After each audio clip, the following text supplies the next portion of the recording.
শ্রাবণের ধারার মতো পড়ুক ঝরে, পড়ুক ঝরে তোমারি সুরটি আমার মুখের পরে, বুকের পরে শ্রাবণের ধারার মতো পড়ুক ঝরে, পড়ুক ঝরে।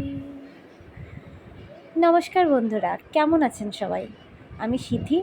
আজ আমার রান্নাঘরে আপনাদের আবারও স্বাগতম। বাইরে প্রচণ্ড বৃষ্টি হচ্ছে, এখন কিছুটা কমেছে যদিও, তো বৃষ্টির ভিতর একটু হাত দিয়ে দিয়ে দেখছি বৃষ্টি কতটা আছে। অনেক ঠান্ডা ঠান্ডা একটা পরিবেশ।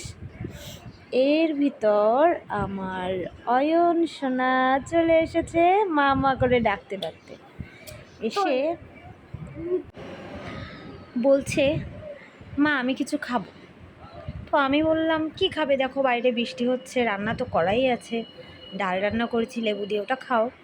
তো ওর হবে না, ও বলে কি না না না আমি কিছু মিষ্টি খাবো। তো মিষ্টি আমি বললাম, এই তো আগের দিন তোমাকে সিমাই রান্না করে দিলাম, যে হবে না, আমাকে পায়েস রান্না করে দিতে হবে। ঠিক আছে, তো কি আর করা, পায়েস তো রান্না করতে হবে। তার জন্য আমি নিয়েছি 1 কাপের 1/4 কাপ পোলাওর চাল। এরপর চালটাকে কিছু সময় ভিজিয়ে রেখেছিলাম জলে। আর আমি আগে থেকেই দুধ জাল করে রেখেছিলাম, 2টো তেজপাতা, 2টো দারচিনি, 3টা এলাচ, আর একটু বাদাম বাটা, কাজু বাদাম বাটা, আর হচ্ছে গিয়ে সামান্য কিছু পোলাও চাল বাটা দিয়ে। এরপর আমি হাঁড়িতে জল নিয়ে নিয়েছি। এই জলের ভিতরে দিয়ে দিচ্ছি একটা তেজপাতা একটু চিড়ে ফেড়ে নিয়েছি, আর হচ্ছে গিয়ে একটা দারচিনি আর একটা এলাচ। আমি এই জলের ভিতরে চালটাকে আর কি ফুটতে দেব, যাতে আমার একটু তাড়াতাড়ি হয়। আর দুধের পরিমাণও কিছুটা কম ছিল, এই জন্য আর কি এই প্রসেসটা আমার স্বল্প উপকরণে চটজলদি অল্প পায়েস রান্না। যাই হোক বন্ধুরা, আপনারা সঙ্গে থাকুন, দেখতে থাকুন। আর আমার ভিডিওগুলো যদি ভালো লাগে তাহলে অবশ্যই লাইক, কমেন্ট, শেয়ার করবেন, কপি লিঙ্ক করবেন, আর হচ্ছে গিয়ে আমার চ্যানেলটিকে একটু সাবস্ক্রাইব করে দেবেন। যাই হোক, আমি যে কিছুটা সময় ঢেকে জাল দিয়ে নিয়েছি, আমার চালগুলো ফুটে গেছে প্রায়।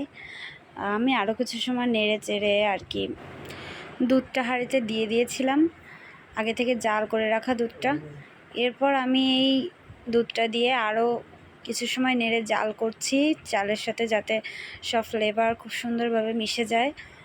এভাবে আমি কিছু সময় নেড়ে চেড়ে জাল দিব, যাতে চালটাও খুব আর কি মিলিয়ে ঘন হয়ে আসে, দুধের পরিমাণটাও অনেক কিছুটা কমিয়ে তারপর আর কি আমি একটু ঝোল ঝোল থাকবে সেরকম সময় আর কি নামাবো। তো আমি এই যে একটু চেখে দেখছি কেমন হয়েছে, একটু লবণ মিষ্টি সব কিছু ঠিক আছে কিনা।